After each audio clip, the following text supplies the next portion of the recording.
ବହୁ ଦିନ ତଳର କଥା। କବି ସୂର୍ଯ୍ୟନଗରରେ ଅର୍ଜୁନ ନାମରେ ଗୋଟେ 20 ବର୍ଷୀୟ ଯୁବକ ରହୁଥିଲା। ଅର୍ଜୁନ ଅନାଥ ଥିଲା, କାହିଁକି ନା ତାକୁ ଜନ୍ମ ଦେଲା ବେଳେ ତା ମା ମରି ଯାଇଥିଲା ଆଉ ତା ବାପା, ଯିଏ ତାକୁ ପାଳିବାର ଏକମାତ୍ର ସାହାରା ଥିଲା। ଯେତେବେଳେ ଅର୍ଜୁନକୁ 12 ବର୍ଷ ହେଇଥିଲା, ସେତେବେଳେ ହଠାତ୍ ସିଏ କୁଆଡେ ନିଖୋଜ ହେଇଗଲେ ଆଉ ତା ପରଠୁ କେବେ ବି ସିଏ ଫେରି ଆସିଲେ ନାହିଁ। ଅର୍ଜୁନ ଗାଁରେ ଗୋଟେ ଛୋଟ କୁଡିଆ ଘରେ ରହୁଥିଲା। ଅର୍ଜୁନ ତା ଘରେ ବସିଥିଲା। ଠିକ୍ ସେତିକି ବେଳେ ଲକ୍ଷ୍ମୀ ନାମରେ ଗୋଟେ ଝିଅ, ଯାହା ହାତରେ କି ଖାଇବା ଜିନିଷ ଥିଲା, ସିଏ ହଠାତ୍ ଘରେ ଆସି ପହଞ୍ଚିଲା। ଓହୋ, ପୁଣି ନେଇ ଆସିଲ? ଆରେ, ତମେ ବାରମ୍ବାର ମୋ ପାଇଁ କାହିଁକି ଖାଇବା ଆଣୁଛ ଲକ୍ଷ୍ମୀ? କାହିଁକି ନା ମୁଁ ଜାଣିଛି ତମେ ଭୋକିଲା ଅଛ, ଆଉ ତମେ ବି ଜାଣିଛ ମୁଁ ତମ ପାଇଁ କାହିଁକି ଖାଇବାକୁ ନେଇ ଆସୁଛି। ସତ କହିବାକୁ ଗଲେ ମୁଁ ତମର ଏ ଉପକାର କେବେ ବି ଭୁଲି ପାରିବିନି। ଇଏ ଉପକାର ନାହିଁ ଅର୍ଜୁନ, ମୁଁ ତମକୁ ଭଲ ପାଉଛି। ଏହା ଭଲ ପାଇବାର ଫଳ। ଏମିତି କହି ଲକ୍ଷ୍ମୀ ନିଜର ମୁହଁକୁ ତଳକୁ କରି କିଛି ନ କହି ଚୁପଚାପ କୁଡିଆ ବାହାରକୁ ଚାଲିଗଲା। କିଛି ସମୟ ପରେ ଅର୍ଜୁନ ମଧ୍ୟ କୁଡିଆ ବାହାରକୁ ଚାଲି ଆସିଲା ଆଉ ଦେଖିଲା କୁଡିଆ ବାହାରେ ଗ୍ରାମର ସରପଞ୍ଚ ଠିଆ ହେଇଛନ୍ତି। ହଁ ଅର୍ଜୁନ, ଖାଇବା ଖାଇଲଣି? ଆଜ୍ଞା ସରପଞ୍ଚ ବାବୁ, କିଛି ସମୟ ପୂର୍ବରୁ ଆପଣଙ୍କ ଝିଅ ଲକ୍ଷ୍ମୀ ହିଁ ମୋତେ ଖାଇବାକୁ ଦେଇଗଲେ। ହଁ, ଠିକ୍ ଅଛି ଅର୍ଜୁନ, ଏଥର ତମେ ବଡ଼ ହେଇଗଲଣି। ନିଜର ଦାୟିତ୍ୱ ନିଜେ ନେବା ଶିଖିନିଅ। ସରପଞ୍ଚ ବାବୁ, 12 ବର୍ଷଠୁ ଆରମ୍ଭ କରି ଆଜି ପର୍ଯ୍ୟନ୍ତ ଆପଣ ହିଁ ତ ମୋ କଥା ବୁଝି ଆସିଛନ୍ତି, କିନ୍ତୁ ଏବେ ମୋତେ ନିଜକୁ ଭାରି ଲାଜ ଲାଗୁଛି। ମୋର ଇଚ୍ଛା ହେଉଛି ମୋର ଏବେ କାମ କରିବା ଦରକାର। ହଁ, ତମ କଥାରେ ସତ୍ୟତା ଅଛି ଅର୍ଜୁନ। ଆଚ୍ଛା ଶୁଣ, ଗାଁ ପାଖକୁ ଲାଗି ଯେଉଁ ଜଙ୍ଗଲ ଅଛି, ତାହା ଆଗ ଭଳି ବିପଦପୂର୍ଣ୍ଣ ନୁହଁ। ତମେ ଚାହିଁଲେ ଏବେ ସେଠାକୁ ଯାଇ କାଠ ହାଣି ଆଣି ବିକ୍ରି କରିପାର ବା ମହୁ ଆଦାୟ କରି ବଜାରରେ ବିକ୍ରି କରିପାର। ହଁ, ମୁଁ ସେଇଆ କରିବି ସରପଞ୍ଚ ବାବୁ। ଏବେ ସମୟ ଆସିଯାଇଛି, ମୋ ନିଜ ପାଇଁ ଆଉ ମୋ ନିଜ ଲୋକମାନଙ୍କ ପାଇଁ ମୋତେ କିଛି କରିବା ଦରକାର।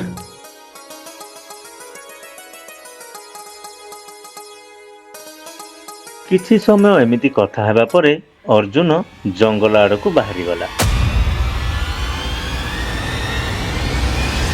କିଛି ବାଟ ଚାଲିବା ପରେ ସେ ଜଙ୍ଗଲ ଭିତରେ ପହଞ୍ଚିଲା। ଆଜି ଜଙ୍ଗଲରୁ ଭଲ ଭଲ ଗଛ ଦେଖି ଯାଇଥିବି। କାଲି କୁରାଢ଼ି ଆଣି ଏସବୁକୁ କାଟି କାଠ ନେଇ ବଜାରରେ ବିକ୍ରି କରିବି। ସତ କହିବାକୁ ଗଲେ ସରପଞ୍ଚ ବାବୁ ମୋତେ ପିଲାଟି ଦିନରୁ ବହୁତ ସାହାଯ୍ୟ କରିଛନ୍ତି, କିନ୍ତୁ ଏବେ ମୁଁ ମୋ ନିଜ ଗୋଡ଼ରେ ନିଜେ ଠିଆ ହେବି। ଅର୍ଜୁନ ଏତିକି କହିସାରିବା ପରେ ତା ନଜର ଗୋଟିଏ ଗଛ ଉପରେ ପଡ଼ିଲା, ଯୋଉଥିରେ ଗୋଟିଏ ଶାଗୁଣା ବସି ତା ଆଡ଼କୁ ରାଗିକି ଅନାଉଥିଲା। କାହିଁକି କେଜାଣି ସେଇ ଶାଗୁଣାଟି ତାକୁ ବହୁତ ବିଚିତ୍ର ଲାଗୁଥିଲା। ଆରେ ବାପରେ, ଏଇ ଶ୍ରାଗୁଣାଟି ଅନ୍ୟ ଶ୍ରାଗୁଣାମାନଙ୍କ ଠାରୁ ତ ଦେଖିବାକୁ ବହୁତ ବଡ଼, ହେଲେ ଇଏ ମୋତେ ଏମିତି କାହିଁ ଦେଖୁଛି? ଅର୍ଜୁନ ଏତିକି କହିଛି କି ନାହିଁ କି ସେତିକି ବେଳେ ଶାଗୁଣା ଉଡ଼ି ଉଡ଼ି ତା ପାଖରେ ଆସି ପହଞ୍ଚିଲା ଆଉ ମଣିଷ ପରି ଭାଷାରେ କହିଲା, ମୁଁ ତୁମକୁ ଚିହ୍ନି ପାରୁଛି, ତମେ ବୀର ଶଙ୍କରଙ୍କ ପୁଅ ନା? ଏହା ଶୁଣି ଅର୍ଜୁନ ଆଶ୍ଚର୍ଯ୍ୟ ହୋଇଗଲା। ହଁ, ଆରେ ତମେ ତ ଗୋଟେ ଶ୍ରାଗୁଣା, ହେଲେ ତମେ ମଣିଷମାନଙ୍କ ପରି କେମିତି କଥା କହିପାରୁଛ? ମୁଁ ଯାହା ପଚାରୁଛି କେବଳ ତାରି ଉତ୍ତର ଦିଅ। ତମେ ବୀର ଶଙ୍କରଙ୍କ ପୁଅ ନା? ହଁ, ମୁଁ ବୀର ଶଙ୍କରଙ୍କ ପୁଅ। ତୁମ ବାପା କିଛି ବର୍ଷ ପୂର୍ବରୁ କୁଆଡ଼େ ଚାଲି ଯାଇଛନ୍ତି, ଯେ ଆଜି ପର୍ଯ୍ୟନ୍ତ ଫେରି ନାହାନ୍ତି। ମୁଁ ତୁମ ବାପାଙ୍କ ବିଷୟରେ ସବୁକିଛି କହିପାରିବି। ତୁମ ବାପା କୌଣସି ସାଧାରଣ ମଣିଷ ନଥିଲେ। ଏକଥା ଶୁଣି ଅର୍ଜୁନ ପୁଣି ଚମକିବାକୁ ଲାଗିଲା ଆଉ କହିଲା, ଆରେ ଆରେ, କେଜାଣି କିଏ ତମେ? ମୁଁ ଏମିତି କେମିତି ତମ କଥାକୁ ବିଶ୍ୱାସ କରିନେବି? ତୁମେ କେବେ ଭାବିଛ, ଦୀର୍ଘ 8 ବର୍ଷ ଧରି ତୁମେ ତୁମ ବାପାଙ୍କ ବିନା ରହିଆସିଛ। ଗାଁର କୌଣସି ବି ଲୋକ ତୁମ ବାପାଙ୍କ ବିଷୟରେ କଥା ହୁଅନ୍ତିନି। କେବଳ ତୁମ ଗାଁର ମୁଖିଆଙ୍କୁ ଛାଡ଼ିଦେଲେ ତୁମକୁ ଆଉ କେହି ବି ସାହାଯ୍ୟ କରନ୍ତିନି। ତମେ ତ ମୋ ବିଷୟରେ ସବୁ କିଛି ଜାଣିଛ। କିଏ ତମେ? ମୁଁ ତୁମକୁ ଏବେ କିଛି ବି କହିପାରିବିନି। ସବୁ କିଛି ଜାଣିବାକୁ ହେଲେ ତୁମକୁ ମୋତେ ଅଭିଶାପରୁ ମୁକ୍ତ କରିବାକୁ ହବ। ଅର୍ଜୁନ ସେଇ ଶାଗୁଣାକୁ ଦେଖି କାହିଁକି କେଜାଣି ବହୁତ ଡରି ଯାଇଥିଲା ଆଉ ସିଏ ତାଙ୍କ ଗାଁ ଆଡ଼େ ଧାଇଁବାକୁ ଲାଗିଲା। ଆଉ ଘରେ ପହଞ୍ଚି ସେ ଧଇଁ ସଇଁ ହବାକୁ ଲାଗିଲା। ଆଉ ଡରି ଡରି କହିଲା, ହଁ, ଆରେ ବାପରେ, ଏ ଜଙ୍ଗଲ ତ ବହୁତ ବିଚିତ୍ର। ଏଠିକାର ପଶୁପକ୍ଷୀ ମାନେ ବି ମଣିଷମାନଙ୍କ ଭଳି କଥା କହୁଛନ୍ତି। ନା ନା ନା ନା, ମୁଁ ଆଉ ସେ ଜଙ୍ଗଲକୁ କେବେ ବି ଯିବିନି। ନା। ହଁ। ଠିକ୍ ସେତିକି ବେଳେ ଲକ୍ଷ୍ମୀ ଆସି ପହଞ୍ଚିଲା। ସେ ଅର୍ଜୁନକୁ ଏମିତି ଡରିବାର ଦେଖି ପଚାରିଲା, କ'ଣ ହେଲା ଅର୍ଜୁନ? ତମ କପାଳରୁ ଏତେ ଜୋରରେ ଝାଳ ଝରୁଛି କାହିଁକି?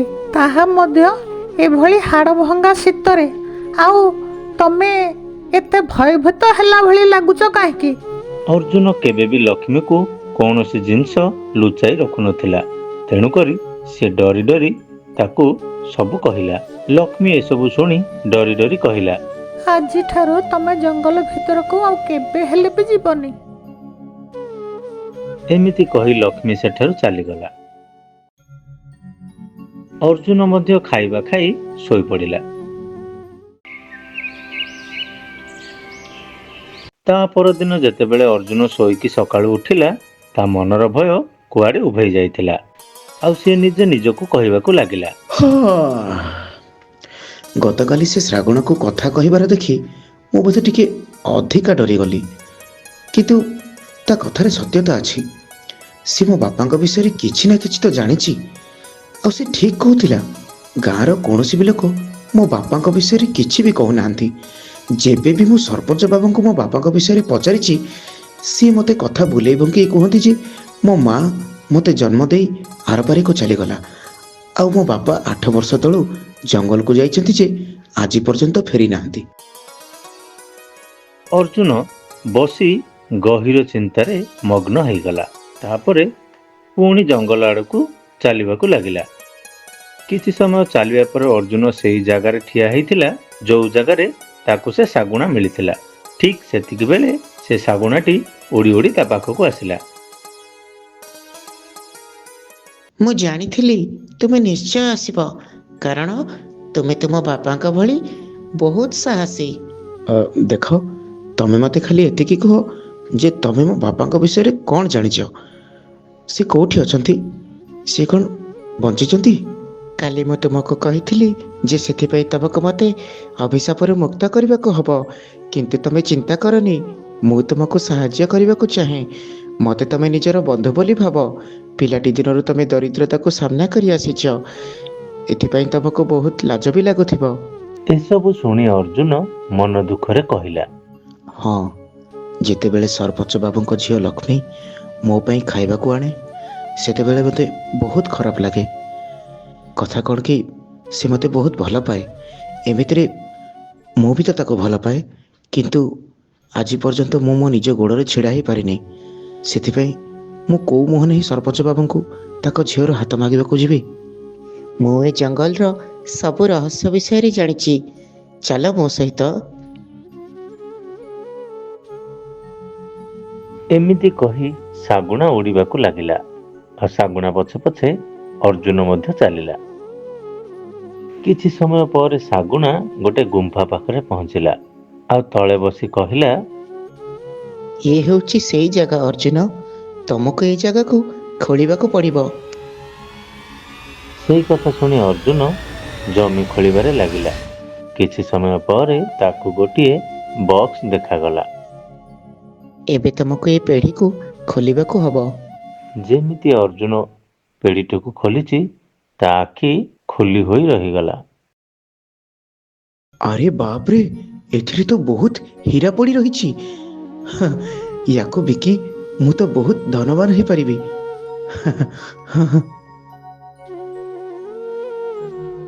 ଏସବୁ ହୀରା ତୁମର। ପ୍ରଥମେ ତମେ ଧନବାନ ହୁଅ, ତାପରେ ମୁଁ ତମକୁ କହିବି ଯେ ମୋତେ ଅଭିଶାପରୁ କେମିତି ମୁକ୍ତ କରିବ। ଆଉ ତାପରେ ମୁଁ ତମକୁ ତମ ବାପାଙ୍କ ସହିତ ବି ଭେଟ କରେଇଦେବି। ମୁଁ ଜାଣେ ବର୍ତ୍ତମାନ ସେ କେଉଁଠି ଅଛନ୍ତି। ମୁଁ ସେହି ଦିନକୁ ଅପେକ୍ଷା କରିବି। ଆଚ୍ଛା, ମୋତେ ଗୋଟେ କଥା କୁହ ଯେ ତମେ କେମିତି ଜାଣିଲ ଏ ଗୁମ୍ଫା ତଳେ ଏ ପେଢ଼ି ପୋତି ହେଇ ଅଛି ବୋଲି?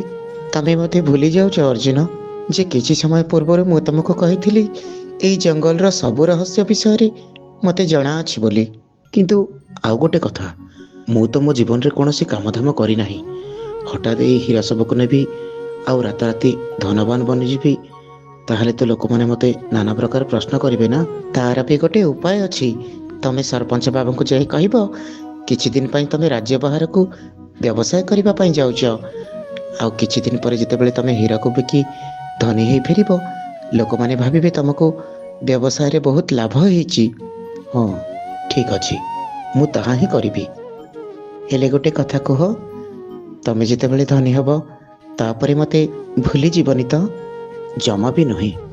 ମୋତେ ଧନଠୁ ଅଧିକ ମୋ ବାପାଙ୍କୁ ଭେଟିବାର ଇଚ୍ଛା ଅଛି। ଏତିକି କହି ଅର୍ଜୁନ ପେଡ଼ିଟିକୁ ନେଇ ଗାଁକୁ ଚାଲିଗଲା।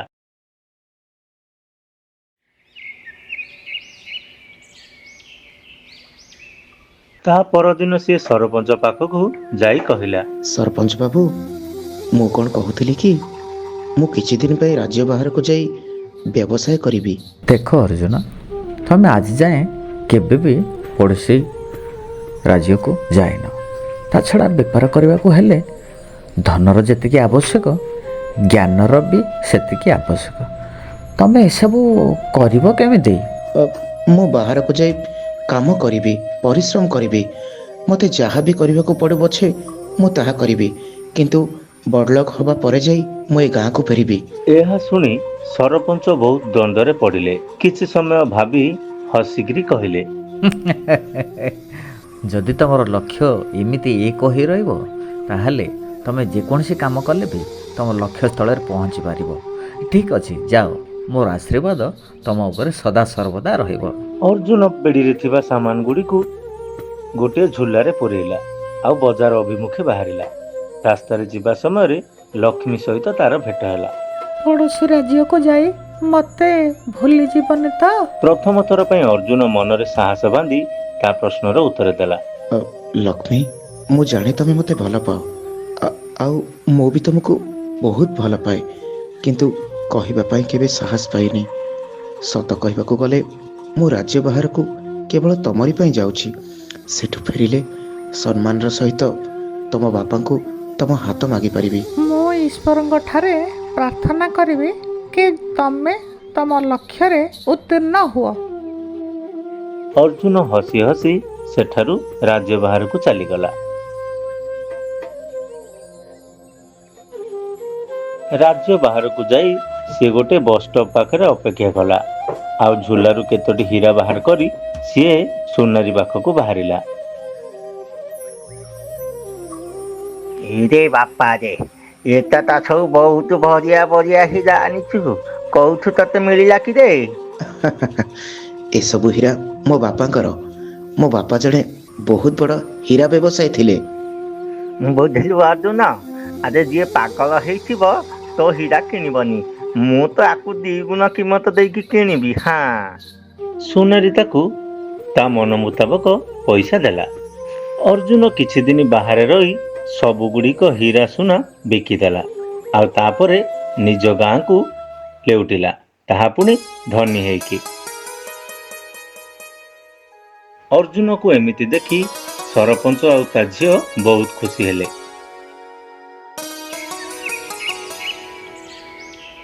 ଅର୍ଜୁନ ତା କୁଡ଼ିଆ ଘରକୁ ବହୁତ ବଡ଼ କୋଠା ଘରରେ ପରିଣତ କରିଦେଲା, ଆଉ ବହୁତ ଗୁଡ଼ାଏ ନୌକର ଚାକରମାନଙ୍କୁ ମଧ୍ୟ ରଖିଲା। ଗୋଟେ ଦିନ ଲକ୍ଷ୍ମୀ ଅର୍ଜୁନକୁ କହିଲା, ବୁଝିଲ ଅର୍ଜୁନ, ଏବେ ତମେ ଆଗ ଭଳି ଆଉ ନାହଁ, ଧନୀ ହେଇଗଲଣି। ତେବେ ମୋ ବାପାଙ୍କୁ ମୋ ହାତ ମାଗିବା ପାଇଁ ଆଉ ଡେରି କାହିଁକି କରୁଛ? ଏବେ ତ ଆଉ କିଛି ଅସୁବିଧା ନାହିଁ। ତମେ ଚିନ୍ତା କରନି ଲକ୍ଷ୍ମୀ, ବାସ୍ ଆଉ କିଛି ଦିନ ଅପେକ୍ଷା କର, ତାପରେ ମୁଁ ନିଜେ ଯାଇ ତମ ବାପାକୁ ତମ ହାତ ମାଗିବି। ମୋର ତମ ଉପରେ ସେ ଭରସା ଅଛି ଅର୍ଜୁନ। ଲକ୍ଷ୍ମୀ ସେଠାରୁ ଚାଲିଯିବା ପରେ ଅର୍ଜୁନ ନିଜକୁ ନିଜେ କହିବାକୁ ଲାଗିଲା, ହଁ, ବାସ୍ ଥରେ କେବଳ ମୋ ବାପା ମୋତେ ମିଳିଯାଆନ୍ତୁ, ତାପରେ ମୁଁ ମୋ ବାପାକୁ ହିଁ ସରପଞ୍ଚ ବାବୁଙ୍କ ପାଖକୁ ତମ ହାତ ମାଗିବାକୁ ପଠେଇବି। କେତେ ଖୁସିର କଥା। ବାସ୍ ଏବେ ମୋତେ ସେଇ ଶ୍ରାଗଣା ପାଖକୁ ଯିବାକୁ ପଡ଼ିବ। ଏତିକି କହି ଅର୍ଜୁନ ଜଙ୍ଗଲ ଆଡ଼କୁ ବାହାରି ପଡ଼ିଲା। କିଛି ସମୟ ପରେ ସିଏ ସେଇ ଜାଗାରେ ପହଞ୍ଚିଲା ଯୋଉଠି ଶାଗୁଣା ସହିତ ତାର ଭେଟ ହେଇଥିଲା।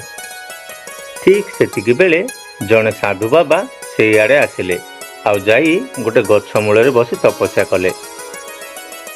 ଆରେ ତମେ କିଏ? ଲାଗୁଛି ତମର ମୁହଁ ମୋତେ କାହାର ଗୋଟେ ମନେ ପକାଉଛି। ଆଚ୍ଛା, ତମେ ଏଇ ଜଙ୍ଗଲରେ କ'ଣ କରୁଛ? ମୁଁ ବୀର ଶଙ୍କରଙ୍କ ପୁଅ। ମୁଁ ତ ସବୁବେଳେ ଏଠିକି ଯିବା ଆସିବା କରେ। ଏକଥା ଶୁଣି ସାଧୁ ଜଣକ ଆଶ୍ଚର୍ଯ୍ୟ ହୋଇଗଲେ ଆଉ ଅର୍ଜୁନକୁ କିଛି ନ କହି ଚୁପଚାପ ସେଠାରୁ ଚାଲିଗଲେ। ଯେମିତି ସାଧୁ ସେଠାରୁ ଯାଇଛନ୍ତି ଶାଗୁଣା ଉଡ଼ି ଉଡ଼ି ଆସି ସେଇ ଜାଗାରେ ପହଞ୍ଚିଲା। ଏଇ ଋଷି ତମକୁ କ'ଣ କହୁଥିଲେ? ସେ ଖାଲି ମୋତେ ଏତିକି କହୁଥିଲେ ଯେ ବୋଧେ ସେ ମୋତେ ଜାଣିଛନ୍ତି, କିନ୍ତୁ ମୁଁ ତାଙ୍କୁ କହିଦେଲି ଯେ ମୁଁ ବୀର ଶଙ୍କରଙ୍କ ପୁଅ। ଇଏ ସାଧୁ ନୁହଁ, ବରଂ ଗୋଟାଏ ଠକ। ଇଏ କେବଳ ସାଧୁ ହେବାର ଅଭିନୟ କରି ଆସୁଛି। ପ୍ରକୃତରେ ଏଇଟା ଗୋଟେ ଶୈତାନ। ମୋର ସେ ସାଧୁ ସହିତ କୌଣସି ସମ୍ପର୍କ ନାହିଁ।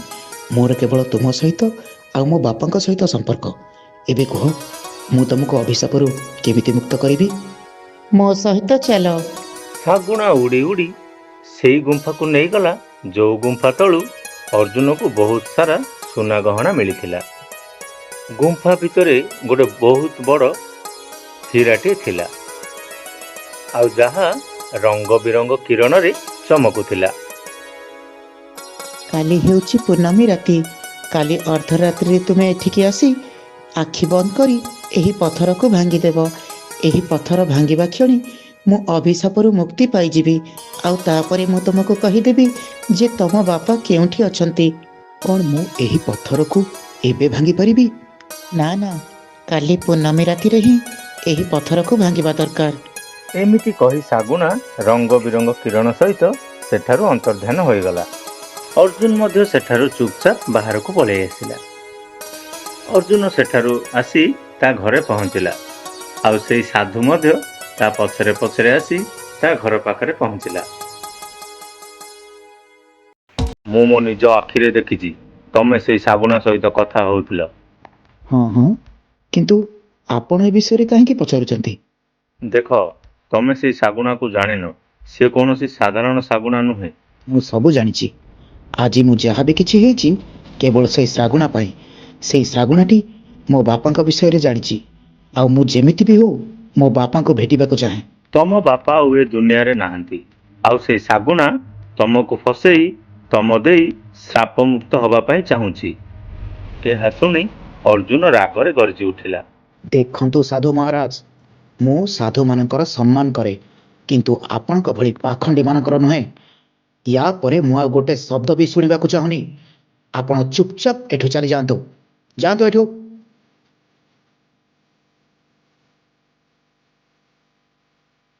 ସାଧୁ କିଛି କହିବା ପୂର୍ବରୁ ଅର୍ଜୁନ ରାଗିକି ତା ନୌକରମାନଙ୍କୁ କହିଲା, ଶୁଣ, ଏଇଟାକୁ ଧକ୍କା ମାରି ଏଠୁ ବାହାର କରିଦିଅ। ବିଦା କର ଏକୁ। ଠକ କୋଉଠିକାର। ଅର୍ଜୁନର ଚାକରମାନେ ସାଧୁ ବାବାକୁ ବାହାରକୁ ଆଣି କଚାଡ଼ି ଦେଲେ। ଠିକ୍ ସେତିକିବେଳେ ସରପଞ୍ଚ ଓ ଲକ୍ଷ୍ମୀ ସେଠାରେ ଆସି ପହଞ୍ଚିଲେ। ଆରେ ଆପଣ ତ ସେଇ ସାଧୁ ଯିଏକି ଆମ ଗାଁ ପାଖ ଜଙ୍ଗଲ ଭିତରେ ତପସ୍ୟା କରୁଥିଲେ। ଆଉ ଆପଣ ଅର୍ଜୁନ ପାଖକୁ ଆସିକି କ'ଣ କରୁଥିଲେ? କାହିଁକି ଆପଣଙ୍କୁ ଅର୍ଜୁନଙ୍କର ଚାକର ଧକ୍କା ଦେଇ ବାହାର କରିଦେଉଛି? ବୀର ଶଙ୍କରର ପୁଅ ଅର୍ଜୁନ ମୂର୍ଖ ହେଇଗଲାଣି। ସିଏ ପୁନର୍ବାର ସେଇ ଭୁଲ କରିବାକୁ ଯାଉଛି ଯୋଉ ଭୁଲ ପାଇଁ ତା ବାପା ନିଜେ ଜୀବନ ଦେଇଥିଲେ। ଆଉ ଅର୍ଜୁନ ପାଖକୁ ଯୋଉ ସମ୍ପତ୍ତି ରାତାରାତି ଆସିଛି ସେଇ ମଧ୍ୟ ସେଇ ଶାଗୁଣା ପାଇଁ। ଆଉ ସେଇ ଶାଗୁଣା ଅର୍ଜୁନକୁ ପୁରାପୁରି ତା ବଶ ଭିତରେ କରିଦେଇଛି। କିନ୍ତୁ ସିଏ ତ ଶୁଣିବା ପାଇଁ ଟୋଟାଲି ରାଜି ହିଁ ହଉନି। ବାପା, ଏବେ ମୋର ଗୋଟିଏ କଥା ମନେ ପଡ଼ିଲା। ବହୁତ ଦିନ ଆଗରୁ ପ୍ରଥମେ ଯେତେବେଳେ ଅର୍ଜୁନ ଜଙ୍ଗଲକୁ ଯାଇଥିଲା ବହୁତ ଡରି ଯାଇଥିଲା। ମୁଁ ତାକୁ ଯେତେବେଳେ ପଚାରିଲି ସେ କହିଲା ଜଙ୍ଗଲ ଭିତରେ ଗୋଟେ ଶାଗୁଣା ମଣିଷ କହିଲା ଭଳି କହୁଛି। ସେଇ କଥାରେ ସେ ଭୟଭୀତ ହେଇଯାଇଛି। ଏଇ କଥା ମୁଁ ଆପଣଙ୍କୁ କହିବାର ଥିଲା, କିନ୍ତୁ ମୋର ମନେ ନଥିବାରୁ ମୁଁ କହିନଥିଲି। ମୋତେ କ୍ଷମା କରିଦିଅ। ଆରେ ତୁ କେତେ ବଡ଼ କଥା କରିଦେଲୁ ଜାଣିଛୁ ତ? ଯଦି ଅର୍ଜୁନ ସେ ଶାଗୁଣାକୁ ପୂର୍ଣ୍ଣମା ରାତିରେ ଶାପମୁକ୍ତ କରିଦିଏ ତାହେଲେ ଏ ଗାଁରେ କେହି ବି ଶାନ୍ତିରେ ବଞ୍ଚିପାରିବେନି। ସେ ଶାଗୁଣା ସମସ୍ତଙ୍କୁ ମାରିଦେବ। ତୁ ଏତେ ବଡ଼ ଭୁଲ କଲୁ କେମିତି? ହଁ, ବିଲକୁଲ ଠିକ କହିଛ, କିନ୍ତୁ ଅର୍ଜୁନ ସେ କଥା ଶୁଣିବାକୁ ଇଚ୍ଛା ହିଁ ନାହିଁ। ଠିକ୍ ଅଛି ସାଧୁ ମହାରାଜ, ଯାହା ତ ହେବାର ହେଇଗଲାଣି। ମୁଁ ନିଜେ ଯାଇ ଅର୍ଜୁନକୁ ଏସବୁ ବିଷୟରେ ବୁଝାଇ କହିବି। ମୁଖିଆ ସେଠୁ ସିଧା ଅର୍ଜୁନ ପାଖକୁ ଗଲା। ଅର୍ଜୁନ, ମୁଁ ଏସବୁ କ'ଣ ଶୁଣୁଛି? ତମେ ଦିନେ ରାତିରେ ଜଙ୍ଗଲ ଭିତରକୁ ଯାଇଥିଲ, ଆଉ ସେଠି ଗୋଟେ ଶାଗୁଣାକୁ ଦେଖିଲ। ସେ ପୁଣି ମଣିଷଙ୍କ ଭଳି କଥା କହୁଛି। ଏସବୁ କେମିତି ତମକୁ ଗୋଟେ ଅଜବ ଅଦ୍ଭୁତ ଭଳି ଲାଗୁନି? ଓ, ତାହେଲେ ଆପଣ ସବୁ ଜାଣିସାରିଛନ୍ତି। ପ୍ରଥମେ ତ ମୋତେ ବହୁତ ଆଶ୍ଚର୍ଯ୍ୟ ଲାଗିଲା, କିନ୍ତୁ ଏବେ ନୁହେଁ। ଆଉ ମୋର ପୁରା ବିଶ୍ୱାସ ଯେ ଏସବୁ ଆପଣଙ୍କୁ ସେ ସାଧୁ ଋଷି ହିଁ କହିଛନ୍ତି। ଦେଖନ୍ତୁ ସରପଞ୍ଚ ବାବୁ, 8 ବର୍ଷ ପୂର୍ବରୁ ମୋ ବାପା ରହସ୍ୟମୟ ଭାବରେ କୁଆଡ଼େ ଚାଲି ଯାଇଥିଲେ। ସେଇ ଶାଗୁଣାଟି ମୋ ବାପାଙ୍କ ବିଷୟରେ ସବୁ ଜାଣିଛି। ମୁଁ ମୋ ବାପାଙ୍କୁ ଭେଟିବାକୁ ଚାହେଁ, ତାଙ୍କୁ ମିଶିବାକୁ ଚାହେଁ। ଦେଖ ବାପ, ତମେ ତମ ବାପାଙ୍କ ବିଷୟରେ କିଛି ବି ଜାଣିନ। ହଁ ହଁ, ମୁଁ ଜାଣିନି। କେମିତି ଜାଣିଥାନ୍ତି? ଆପଣ ତ ମୋତେ କେବେ କିଛି କହିନାହାନ୍ତି, ଆଉ ଗାଁବାଲା ବି ମୋତେ କେବେ କିଛି ଜଣେଇ ନାହାନ୍ତି। ତାହେଲେ ମୁଁ ଆଜି କାହା କଥାକୁ କାହିଁକି ବିଶ୍ୱାସ କରିବି? ମୁଁ କେବଳ ସେଇ ଶ୍ରାଗୁଣା କଥାକୁ ହିଁ ବିଶ୍ୱାସ କରୁଛି। କାଲି ହେଉଛି ପୂର୍ଣ୍ଣମୀ ରାତି, ଆଉ କାଲି ରାତିରେ ମୁଁ ସେଇ ଶ୍ରାଗୁଣାକୁ ଅଭିଶାପରୁ ମୁକ୍ତ କରିଦେବି, ଆଉ ସାଙ୍ଗେ ସାଙ୍ଗେ ସିଏ ମୋତେ ମୋ ବାପାଙ୍କ ସହିତ ଭେଟ କରେଇଦବ। ବାସ୍। ଏତିକି କହି ଅର୍ଜୁନ ରାଗିକି ଘରୁ ବାହାରକୁ ଚାଲିଗଲା। ଅର୍ଜୁନ ଶୁଣ, ଅର୍ଜୁନ, ମୋ କଥା ତ ଶୁଣ। ଆରେ ଅର୍ଜୁନ! ସରପଞ୍ଚ ଏମିତି ଡାକୁଥାନ୍ତି, କିନ୍ତୁ ଅର୍ଜୁନ ତାଙ୍କର କୌଣସି କଥା ଶୁଣିଲାନି। ଶେଷରେ ବିରକ୍ତ ହୋଇ ସରପଞ୍ଚ ତା ଘରୁ ବାହାରକୁ ଚାଲି ଆସିଲେ। ଅର୍ଜୁନକୁ ଯେମିତି ହେଲେ ଅଟକାଇବାକୁ ପଡ଼ିବ, କାହିଁକି ନା କୌଣସି ପ୍ରକାରେ ବି ସେଇ ଶାଗୁଣା ତାର ଅସଲ ରୂପକୁ ନ ଆସିବା ଦରକାର। ତା ନହେଲେ ଅନର୍ଥ ହେଇଯିବ। ତା ପରଦିନ ସାଧୁ ସରପଞ୍ଚଙ୍କ ସହିତ ଗୋଟେ ଗାଁ ଲୋକକୁ ନେଇ ଶାଗୁଣା ରହୁଥିବା ଗୁମ୍ଫା ପାଖରେ ପହଞ୍ଚିଲା।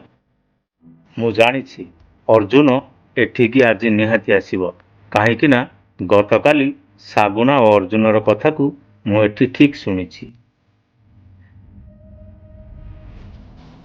ସାଧୁ ଏତିକି କହିଛି ନା ନାଇଁ କି ରାତିର ଅନ୍ଧକାରରେ ଅର୍ଜୁନ ସେଠାକୁ ଆସିବାକୁ ଲାଗିଲା।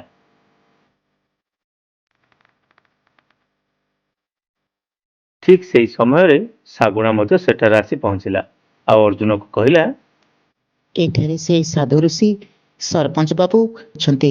ସେମାନେ ତମକୁ ପଥର ଭାଙ୍ଗିବାରୁ ଅଟକେଇବାକୁ ଚାହୁଁଛନ୍ତି, କିନ୍ତୁ ତମେ ସେମାନଙ୍କ କଥା ମୋଟେ ଶୁଣିବନି, ନଚେତ୍ ତୁମେ ତୁମ ବାପାଙ୍କୁ କେବେ ବି ଭେଟି ପାରିବନି।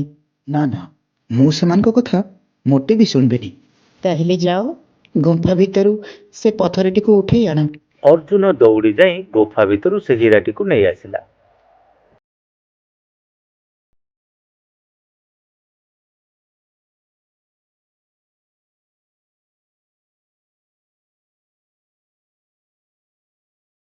ରହିଯାଅ ଅର୍ଜୁନ, ତମେ ବହୁତ ବଡ଼ ଭୁଲ କରିବାକୁ ଯାଉଛ।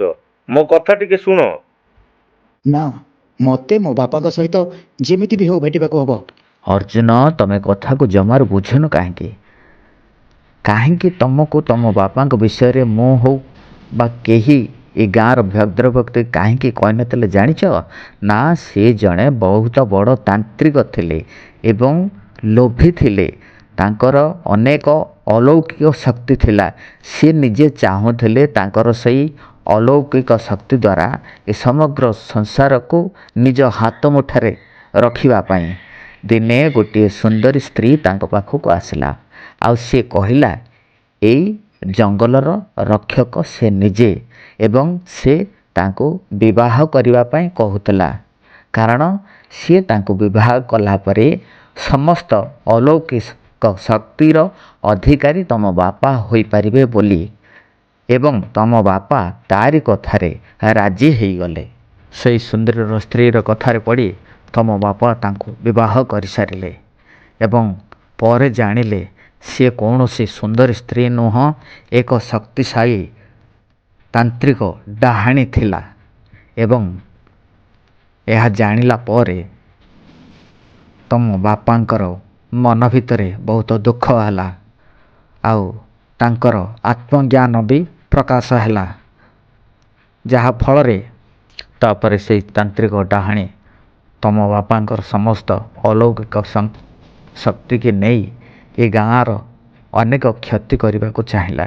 କିନ୍ତୁ ତମ ବାପା ତାକୁ ସମସ୍ତ ତାନ୍ତ୍ରିକ ଶକ୍ତିକି ଏକାଠି କରି ସେହି ତାନ୍ତ୍ରିକ ଡାହାଣୀକୁ ଗୋଟିଏ ଶାଗୁଣାରେ ପରିଣତ କରିଦେଲେ। ଆଉ ଏ ପଥର ଭିତରେ ତାର ସମସ୍ତ ଅଲୌକିକ ଶକ୍ତିକୁ ବାନ୍ଧି ରଖିଦେଲେ। ତାପରେ ଏମିତି ପରିସ୍ଥିତି ଆସି ପହଞ୍ଚିଲା, ତମ ବାପା ସେ ଡାହାଣୀକି ଶାଗୁଣାରେ ତ ପରିଣତ କରିଦେଲେ, କିନ୍ତୁ ତାର ଅଲୌକିକ ଶକ୍ତିକୁ ଯେଉଁ ପଥର ଭିତରେ ବାନ୍ଧି ରଖିଲେ, ତା ପାଇଁ ନିଜକୁ ନିଜର ପ୍ରାଣ ବି ବଳିଦାନ ଦେବାକୁ ପଡ଼ିଥିଲା। ଏମିତିକି ତମ ବିଷୟରେ ସେ ନିଜେ ଚିନ୍ତା ବି କରିପାରିନଥିଲେ। ତମେ ସେଇ ଭୁଲ ପୁଣି ଦୋହରାଇବାକୁ ଯାଉଛ, ନିଜ ପ୍ରାଣ ଦେବାକୁ ଚାହୁଁଛ। ଏମାନେ ସମସ୍ତେ ମିଛ କହୁଛନ୍ତି। ପ୍ରକୃତରେ ମୁଁ ଯାହା କହୁଛି ତାହା ହିଁ ସତ। ଯଦି ମୋ ମନରେ କୌଣସି ଛଳନା ଥାନ୍ତା ତାହେଲେ ମୁଁ ତମକୁ ସାହାଯ୍ୟ କାହିଁକି କରିଥାନ୍ତି? କେବେ ଗାଁବାଲା ତମକୁ ସାହାଯ୍ୟ କରିଛନ୍ତି? ତମକୁ ଧନ, ସମ୍ମାନ, ହୀରା, ମୋତି ସବୁ ମୁଁ ଦେଇଛି। ଆଉ ଆଜି ମୁଁ ତମକୁ ତମ ବାପାଙ୍କ ସହିତ ବି ଭେଟ କରିଦେବି। ଅର୍ଜୁନ ଭ୍ରମରେ ପଡ଼ିଗଲା। କିଛି ସମୟ ପରେ ସେ ସେଇ ପଥରକୁ ତଳେ କଚାଡ଼ି ଦେଲା। ଆଉ ତାପରେ ପରେ ଶାଗୁଣା ରଙ୍ଗ ବିରଙ୍ଗ କିରଣ ସହିତ ହୀରାରୁ ଗୋଟେ ରାକ୍ଷସୀ ପାଲଟିଗଲା। ସରପଞ୍ଚ ବାବୁ, ଆଉ ଏ ସାଧୁ ଋଷି ଠିକ କହୁଥିଲେ। ତୋ ବାପା ଗୋଟେ ମୂର୍ଖ ଥିଲା, ଯିଏକି ମତେ ଗୋଟେ ଶାଗୁଣା କରିଦେଇଥିଲା ଆଉ ନିଜେ ମରିଗଲା। ଏଇ ପଥରକୁ କେବଳ ତୁ ହିଁ ଭାଙ୍ଗି ପାରିଥାନ୍ତୁ, କାରଣ ତୋ ଦେହରେ ତୋ ବାପାଙ୍କ ରକ୍ତ ବହୁଛି। ଅର୍ଜୁନ, ତମେ ବହୁତ ବଡ଼ ଭୁଲ କରିଦେଲ। ଯଦି ତମେ ରାକ୍ଷସୀ କବଳରୁ ବଞ୍ଚିବାକୁ ଚାହୁଁଛ, ତାହେଲେ ତମକୁ ଗୋଟେ କାମ କରିବାକୁ ହବ। ଏଇ ପଥରରେ ତମର ବାପା ସେଇ ଶାଗୁଣାର ସବୁ କିଛି ଶକ୍ତିକୁ ବାନ୍ଧି ଏକ ପଥରରେ ପରିଣତ କରିଥିଲେ। ଆଉ ବର୍ତ୍ତମାନ ସେ ପଥରରୁ ଶାଗୁଣା ହେଇଛି, ଆଉ ସେ ପଥର ଶେଷଥର ପାଇଁ ତମର ସ୍ପର୍ଶରେ ଲାଗିଛି। ତେଣୁ ତମେ ଗୋଟେ କାମ କର, ଦୌଡ଼ି ଯାଇ ସେଇ ଗଛ ପାଖରୁ ଗୋଟେ ଗଦା ନେଇ ଆସ। ଆଉ ସେଇ ଗଦାରେ ହିଁ ଏଇ ରାକ୍ଷସୀର ସଂହାର ହେଇପାରିବ।